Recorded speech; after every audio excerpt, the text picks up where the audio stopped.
Hi friends, this is Geography Girl Jamie with Around the World in Homeschool Days. Today I bring you a story about a French composer named Olivier Messiaen and how he managed to compose one of his most famous works while he was imprisoned during World War II. This is Music for the End of Time, written by Jen Bryant, illustrated by Beth, Peck. It starts off with a wonderful quote.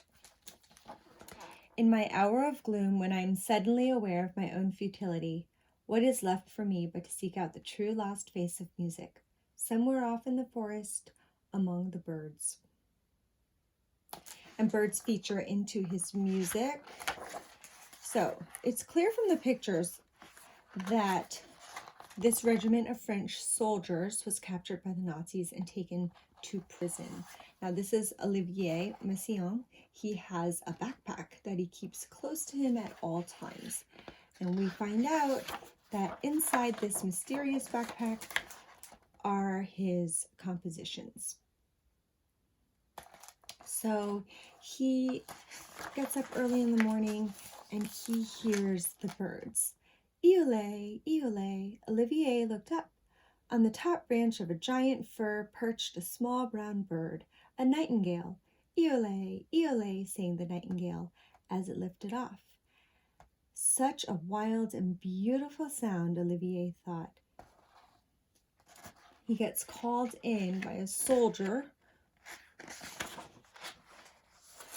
who says, "Are you a composer? I am going to let you come in here and compose every day."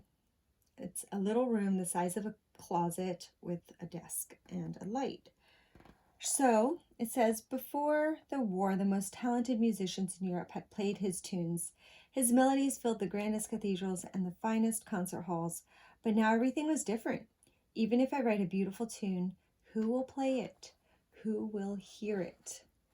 Well, to his surprise, musicians are brought into the prison camp, new prisoners, and these musicians get to spend time with him and his composition, which is very influenced by that nightingale call.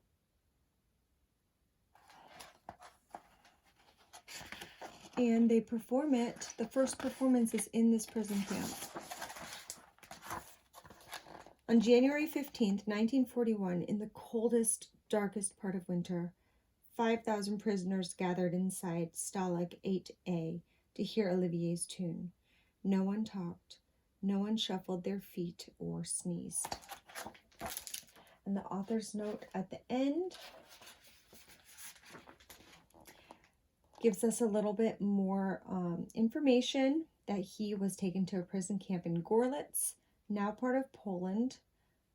And the quartet was written in 8 parts, lasts nearly a full hour, is based on a passage in the Revelation of St. John where an angel descends and announces, "There will be no more time."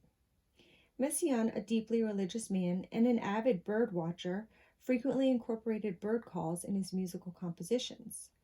The opening notes for Quartet for the End of Time were indeed inspired by a nightingale's song. Messiaen survived the prison camp. After his release, he returned to the Paris Conservatory, where he became one of the most respected and influential composers of the 20th century.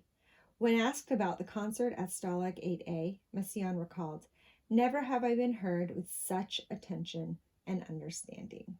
This book, paired with the listening of the music, helps to set the background and maybe explain a little bit as to why the music sounds the way it does.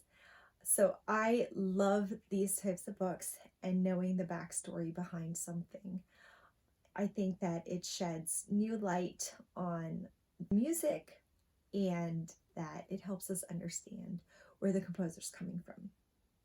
So I hope you enjoyed a look into that book and will consider this when studying music or composers or France. If you enjoyed that, please give me a thumbs up and subscribe for more videos. Thanks for watching today.